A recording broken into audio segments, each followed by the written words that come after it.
ETF index mutual funds నేర్చుకుని stock మార్కెట్లో రాణించాలనుకుంటున్నారా? వెంటనే ఈ నెంబర్కి కాల్ చేయండి. Hello, welcome to Suman TV. నేను మీ రోషన్. సో ప్రస్తుత ఇన్సిడెంట్ గురించి మనతో మాట్లాడటానికి సిద్ధంగా ఉన్నారు ఎయిర్ ఇండియా పైలట్ ప్రణీత్ గారు. సో ప్రణీత్ చెప్పాలంటే నాకు మంచి ఫ్రెండ్ అనమాట. ఇలాంటి టైంలో ఏ పైలట్స్ కూడా ఇంటర్వ్యూస్ ఇవ్వడానికి ఇష్టపడరు. ఎందుకంటే ఏదో ఒక కాంట్రవర్షియల్ అవుతుంది, తెలిసి తెలియక చెప్పినట్టు ఉంటుంది. అంటే డెఫినెట్గా భయపడతారు, డెఫినెట్గా ప్యానిక్ చేయకూడదని అని ఎవరైనా అనుకుంటారు. కానీ ఇది ప్యానిక్ చేయడానికి కానే కాదు. ఈ వీడియో కేవలం ఆయన ఎయిర్ ఇండియాలో చేస్తున్నారు కాబట్టి ఆ ఎయిర్ క్రాఫ్ట్కి సంబంధించి, ఆ బోయింగ్ ఎయిర్ క్రాఫ్ట్కి సంబంధించి వాళ్ళకు కొంత అవగాహన ఉండుంటుంది. కాబట్టి సాంకేతిక లోపమా, లేకపోతే 2 ఇంజిన్స్ ఎందుకు ఫెయిల్ అయ్యాయి, అండ్ అసలు ఏంటి జరిగిన సిచ్యువేషన్ ఏంటో వాళ్ళకి ఒక ఐడియా ఉంటుంది. కాబట్టి కేవలం వ్యూయర్స్ తెలుసుకోవాలి కాబట్టి ఎగ్జాక్ట్ రీజన్ దాని గురించి నేను రిక్వెస్ట్ చేస్తేనే ప్రణీత్ ఇప్పుడు లైవ్లోకి వస్తున్నారనమాట. అతనికి కూడా ఇప్పుడు చెప్పాలంటే ఢిల్లీకి ఫ్లై అవుతారు, ఆన్ ద వేలో ఉన్నారు. అడగగానే వచ్చినందుకు first of all Praneeth, thank you so much. Praneeth, నిజంగా ఈ ఇన్సిడెంట్ అనేది చూస్తుంటే బహుశా ఇండియా ఏవియేషన్ హిస్టరీలోనే ఎప్పుడు జరగలేదు. ఫర్ ద ఫస్ట్ టైము ఒక ఫ్లైట్ 600-700 ఫీట్లు టేక్ ఆఫ్ అవ్వగానే వచ్చి క్రాష్ అవ్వటం నిజంగా ఇన్సిడెంట్ చూస్తుంటేనే మనకి ఇప్పటికీ కళ్ళ ముందు అలానే కనిపిస్తుంది. అది కూడా ఒక హాస్టల్ మీద పడిపోవటం, హాస్టల్ మెడికోస్ చనిపోవటము, ఇటుపక్క అందరూ ప్యాసింజర్స్ కూడా మొత్తం ఒక్కరు తప్ప అందరూ చనిపోవటం విత్ క్రూతో. మీరు కూడా ఎయిర్ ఇండియాలో పనిచేస్తున్నారు కాబట్టి ఓవరాల్గా ఈ ఇన్సిడెంట్ గురించి, ఈ క్రాష్ గురించి ఏమనుకుంటున్నారు ప్రణీత్? ఇలా జరిగింది అని చెప్పలేము, బికాజ్ ఇన్వెస్టిగేషన్ ఏమి జరిగిండొచ్చు అని maybe we can guess like 3-4 things. ఇలా జరిగిండొచ్చు అని చెప్పేసి ఈ రోజు DGCA రిపోర్ట్ వచ్చేసి బోత్ ఇంజన్స్ హ్యావ్ ఫెయిల్డ్ అని, దానికి ఎందుకు ఫెయిల్ అయ్యాయి అన్న దాని మీద ఇన్వెస్టిగేట్ చేయాలని చెప్పారు. Okay, so we don't know the exact reason yet, because వాళ్ళు జస్ట్ 825 ఫీట్కి వెళ్ళి అక్కడ నుంచి మళ్ళీ దే క్రాష్ డౌన్. అంటే 4-5 రీజన్స్ అని చెప్తున్నారు కదా. మెయిన్ రీజన్స్ అంటే ఏమై ఉండొచ్చు ఈ క్రాష్ కి? కొందరు ఎక్స్పర్ట్స్ వచ్చేసి ఎయిర్ క్రాఫ్ట్ స్టాల్ అయి ఉండొచ్చు అని చెప్తున్నారు. అంటే స్టాల్ అయినప్పుడు ఎయిర్ క్రాఫ్ట్ లిఫ్ట్ ఉండదు అనమాట, so it will not go up. Okay, so దాని వల్ల క్రాష్ అయిందని కొందరు ఎక్స్పర్ట్స్ చెప్తున్నారు. ఇవన్నీ స్పెక్యులేషన్స్, ఒక్కొక్కరు ఒక ఐడియాతో చెప్తున్నదే.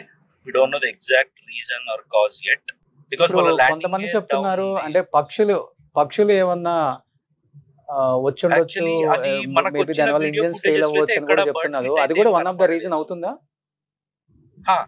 దానికి ముందు వచ్చిన వీడియో ఫుటేజెస్ ముందు బర్డ్ హిట్ అయిందా లేదా అనేది ఇంకా బ్లాక్ బాక్స్, ఈ రోజే బ్లాక్ బాక్స్ కలెక్ట్ చేసుకున్నారని చెప్పారు DGCA వాళ్ళు. సో అది వాళ్ళు CVR, FDR వాళ్ళు దాన్ని ఇన్వెస్టిగేట్ చేసి ఏం జరిగింది అన్నది వాళ్ళు చెప్పేదాకా మనకు కూడా క్వశ్చన్ మార్కే.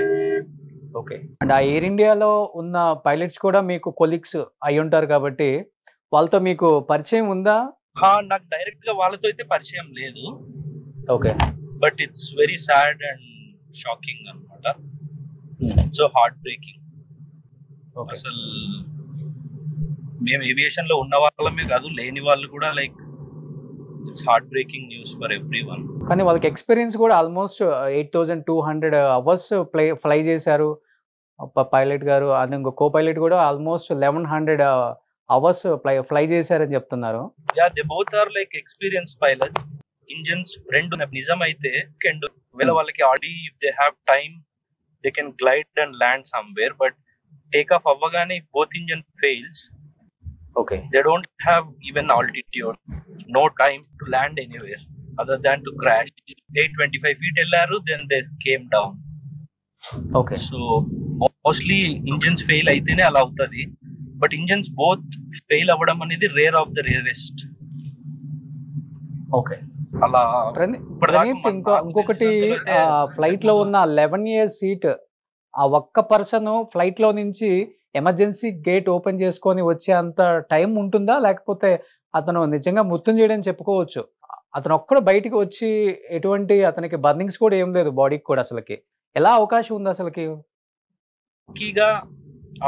మేబీ క్రాష్ అయినప్పుడు ఆ ఎమర్జెన్సీ ఎగ్జిట్ డోర్ ఓపెన్ అయ్యి తను బయటపడ్డాడో లేదా జంప్ చేశాడో అలా ఛాన్స్ ఉంటది. కానీ బికాస్ 30 to 50 సెకండ్స్ టైం ఉండింది. ఆ టైంలో I don't think emergency exit door open చేసి జంప్ చేసేంత టైం ఉంటుందని నేను అనుకోవట్లేదు. అంటే మేడే కాల్ అసలు అంటే ఏంటి అసలుకి? అంటే ఏం చెప్తారు? అంటే ఎమర్జెన్సీలో మేడే కాల్ పైలట్స్ చెప్పినప్పుడు యూజువలీ మేము ఇంజిన్ ఫెయిల్, ఇంజిన్ ఫైర్ లేదా వెన్ ఎనీ ఎమర్జెన్సీ పైలట్ ఇన్కెపాసిటేషన్ అయినప్పుడు కానీ ఇలాంటి టైంలో మేడే కాల్ ఇస్తాం అనమాట.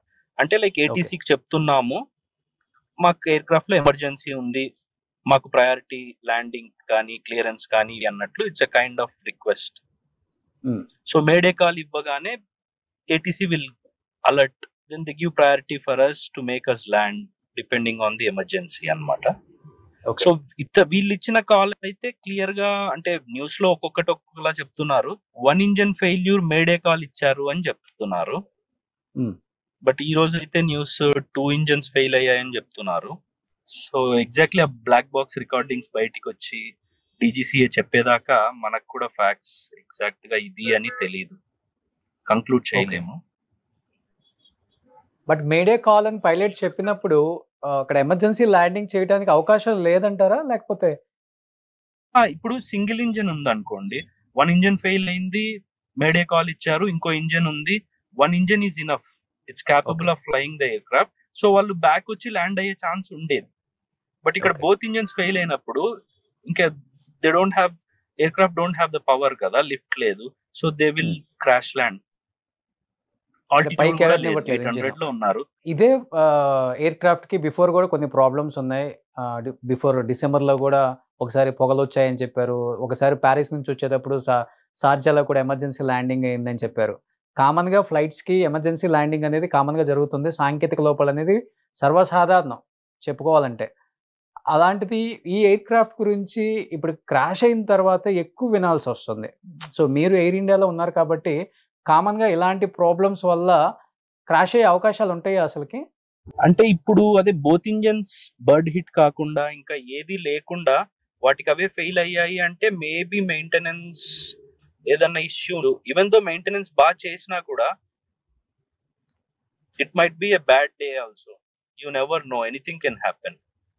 సో మెయింటెనెన్స్ బాగా చేసిండొచ్చు, the aircraft is flying, అది అప్పుడే ఢిల్లీ నుంచి అహ్మదాబాద్ వచ్చింది, అప్పుడేం ప్రాబ్లం లేదు. సో మెయింటెనెన్స్ చేసినా మనకు చెప్పలేం కదా, you never know what happens when. Okay. So snag అయితే టెక్నికల్ గా ఉంది అని నేను కూడా చూశాను. లాస్ట్ డిసెంబర్ లో కూడా ఏదో స్నాగ్ అయ్యి ఎయిర్ క్రాఫ్ట్ గ్రౌండ్ అయింది అన్నారు. దాని తర్వాత సీ చెక్ కూడా వెళ్ళి వచ్చింది అన్నారు. అంటే మెయింటెనెన్స్ లో ఉంటాయి అన్నమాట C check. I think they do for every 3000 flying hours. 3000 hours aircraft fly చేసిన తర్వాత సీ చెక్ చేస్తారు, maintenance thorough check of the whole aircraft. అది కూడా రీసెంట్ గా 6 months బ్యాక్ ఎప్పుడు అయ్యి వచ్చింది అబుదాబిలో అని చెప్తున్నారు. సో ప్రణీత్, ఏ ఫ్లైట్ అయినా టేక్ ఆఫ్ అయ్యేటప్పుడు మినిమం ఒక 1/2 అవర్ స్టార్ట్ చేసి ఉంటుంది ఇంజిన్, కాబట్టి డెఫినెట్ గా ఇంజనీర్స్ చెక్ చేసుకుంటారు దాంట్లో ఎంత వైబ్రేట్ అవుతుంది, ఎంత టెంపరేచర్ ఉంది, అసలుకి ఇంజిన్ కెపాసిటీ అన్ని రకాలుగా చెక్ చేసుకున్న తర్వాతే టేక్ ఆఫ్కి సిగ్నల్ ఇస్తారు. అలాంటిది ఇక్కడ ఎక్కడ అంటే టేక్ ఆఫ్ అయినా మీరు అన్నట్లుగానే ఒక 45-50 సెకండ్స్కే క్రాష్ అయింది కాబట్టి ఈ చెక్కింగ్ అనేది తరోగా జరిగిందంటారా? లేకపోతే ఒకవేళ జరిగినా అప్పుడు ఏం ప్రాబ్లం లేకపోయినా కానీ టేక్ ఆఫ్ అయిన తర్వాత ఇలాంటి ప్రాబ్లమ్స్ వచ్చే అవకాశం ఉందంటారా? చెక్ చేయకుండా ఎవరు వెళ్ళరు, బికాజ్ మీరు అన్నట్టు మనం ఇంజన్స్ బోత్ స్టార్ట్ చేసి టాక్సీ చేస్తారు, రన్వే మీదకి వచ్చిన తర్వాత they will give full power, మేము రీచ్ అవ్వాల్సిన స్పీడ్స్ రీచ్ అవుతూ వస్తాయి. అవి అవ్వకుంటే రన్వే మీదనే టేక్ ఆఫ్ రిజెక్ట్ చేస్తారు. అది చెయ్యకుండా వాళ్ళు ఇంజన్స్ బాగున్నాయి కాబట్టి దే కంటిన్యూడ్.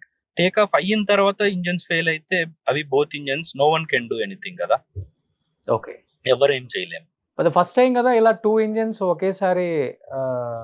ఇది second time as per my knowledge. ఇంతకు ముందు హడ్సన్ రివర్ లో యుఎస్ లో జరిగింది కదా, అప్పుడు బర్డ్ హిట్స్ అయ్యాయి అన్నమాట. అప్పుడు బోత్ ఇంజన్స్ కి బర్డ్ హిట్ అయ్యి బోత్ ఇంజన్స్ ఫెయిల్ అయ్యాయి. ఇక్కడ బోత్ ఇంజన్స్ ఫెయిల్ అయ్యాయి అంటున్నారు కానీ బర్డ్ హిట్ అనేది ఇంకా కన్ఫర్మ్ చేయట్లేదు. సో బర్డ్ హిట్ వల్ల అయ్యాయా, టెక్నికల్ గా నిజంగానే టైం బ్యాడ్ అయ్యి 2 ఇంజన్స్ ఒకేసారి ఫెయిల్ అయ్యాయా, ఈ రేరెస్ట్ ఆఫ్ రేర్ ఇన్సిడెంట్ అలా అయ్యింటే ఇంకా మనం ఏం చేయలేము. ఓకే, కానీ ఒక ఇంజిన్ ఫెయిల్ అయ్యి ఒక ఇంజిన్ మంచిగా ఉన్నా కానీ సో టేక్ ఆఫ్ అయినా ల్యాండింగ్ వరకు ఒక ఇంజిన్ కెపాసిటీతో వెళ్ళొచ్చు. Yeah 1 engine is enough. Aircraft is designed in such a way, ఒక ఇంజన్ తో it will continue to climb. You can go and level off at 4,000, 5,000, whatever feet. Then you can come back and land. మళ్ళీ వచ్చి single engine తోనే fly చేసుకుంటూ వచ్చి land అవ్వచ్చు, ఏ problem ఉండదు అనమాట. It is designed in such a way. But ఇప్పుడు single engine అయ్యిందని నిన్న అన్నారు, ఈ రోజు ఏమో బోత్ ఇంజన్స్ ఫెయిల్డ్ అంటున్నారు. So let's wait and see what DGCA says about the investigation. So కేవలం 2 ఇంజన్స్ ఎందుకు ఫెయిల్ అయ్యాయి కూడా రావాలి నివేదిక అనేది కూడా, అసలు నిజంగా బాడ్ హిట్. ఇంకా యుఎస్ నుంచి కూడా NTSB అని చెప్పేసి, అది US FAA వాళ్ళది సేఫ్టీ బోర్డు, వాళ్ళు కూడా వచ్చి ఇన్వెస్టిగేట్ చేస్తారు అని చెప్తున్నారు. ఓకే, చూడాలి మరి. అండ్ ప్రణీత్, ఇంకొకటి ఫీల్డ్ ట్యాంక్ కెపాసిటీ ఎంత ఉంటుంది? ఎందుకంటే 9 hours ఫ్లై ఉంటుంది, ఒక 3-4 hours ఎక్స్ట్రా కూడా ఫ్యూయల్ పెట్టుకుంటారు అని చెప్తున్నారు. లాంగ్ హాల్ ఫ్లైట్ కదా, యూజువల్లీ మేము డెస్టినేషన్ ఫ్యూయల్, డెస్టినేషన్ నుంచి ఇన్ కేస్ డైవర్ట్ అయితే ఆ డైవర్ట్ ఎయిర్పోర్ట్ కి ఫ్యూయల్, ఇంకా కంటింజెన్సీ ఫ్యూయల్ అని చెప్పేసి హోల్డింగ్ ఫ్యూయల్ ఒక 30 minutes, ఇవన్నీ క్యాల్కులేట్ చేసుకుని ఆ ఫ్యూయల్ అంతా క్యారీ చేస్తాం అనమాట. ఓకే. సో వీళ్ళు నేను చూసినంతలో న్యూస్ లో అండ్ రిపోర్ట్స్ లో 1 lakh kgs పైనే they have the fuel in they. 1.12 అని చెప్తున్నారు. 1 lakh ప్లస్ అని విన్నాను. ఓకే. సో ఫ్యూయల్ కూడా ఎక్కువ ఉండటం, క్రాష్ అవటం వల్ల ఎక్కువ బ్లాస్టింగ్ జరిగింది అసలు. అది కరెక్ట్. ఇప్పుడు లాంగ్ హాల్ ఫ్లైట్ కదా, డొమెస్టిక్ ఫ్లైట్ అంటే they will carry maybe less fuel compare to long hall flights. మనకి ఇక్కడ నుంచి Ahmedabad to London long flight, they will be carrying more fuel. Take off అవ్వగానే అయింది కాబట్టి ఉన్న ఫ్యూయల్ మొత్తం ఈజీగా ఇగ్నైట్ అయిపోయి ఎవ్రీవన్ గాట్ బర్న్డ్. నిజంగా చెప్పాలంటే చాలా మందికి పానిక్ సిచ్యువేషన్ అని చెప్పుకోవచ్చు. ఇప్పుడు ఫ్లై చేయాలా మనం, అవసరమా అనుకుంటారు చాలా మంది ప్రయాణికులు కూడా. అండ్ మీరు కూడా ఎయిర్ ఇండియాలో చేస్తున్నారు, ప్రతి ఫ్యామిలీలో ఇది ఉంటుంది, జాగ్రత్త అని చెప్పి వెళ్తారు పైలట్స్కి. ఎస్పెషల్లీ ఎప్పుడు ఏమవుతుందో చెప్పలేము లైఫ్లో. But for the first time ఇలా జరగటం, ఈ ఇన్సిడెంట్ చూస్తుంటేనే నిజంగా నిన్నటి నుంచి ఎవరికి కూడా ప్రపంచం అంతా ఇటువైపే చూస్తుంది. ఏంటి ఇలా ఇంత భారీ ఇన్సిడెంట్ ఒక్కసారిగా. నేను ఇంతకు ముందు కూడా చెప్పాను, like it's like flying is the safest mode of transportation compared to road or by sea. But incidents, accidents అనేవి జరుగుతూనే ఉన్నాయి కంపేర్ ట్రాన్స్పోర్ట్. బట్ కొన్నిసార్లు టైం మంచిగా లేకో, bad fate, you never know కదా. సమ్ టైమ్స్ హ్యూమన్ ఎర్రర్ ఉంటుంది, sometimes technical error ఉంటుంది. But reason ఏదైనప్పటికీ వి కాంట్ ప్రెడిక్ట్ కదా, ఎప్పుడు ఏదైనా జరగచ్చు. సో నేను కాంట్రవర్షియల్ క్వశ్చన్ ఏం అడగట్లేదు ప్రణీత్, ఒకటైతే చెప్పండి, హ్యూమన్ ఎర్రర్ అంటే ఏముంటుంది అసలుకి? టెక్నికల్ ఎర్రర్ అంటే ఓకే, చాలా మంది చాలా ఎక్స్పర్ట్స్ చెప్తున్నారు. హ్యూమన్ ఎర్రర్ అంటే అసలు ఏం రావచ్చు? హ్యూమన్ ఎర్రర్ అంటే like I'm not saying to this. So I think Praneeth కూడా ఇప్పుడు ఢిల్లీ ఫ్లయింగ్ ఉందన్నమాట, ఎయిర్పోర్ట్కి రీచ్ అయ్యి ఉంటారు మేబీ. సో నిజంగా ఇది వాళ్ళకే కాదు, ఎవరైనా కానీ జీర్ణించుకోలేని, డైజెస్ట్ అవ్వలేని ఒక ఇన్సిడెంట్.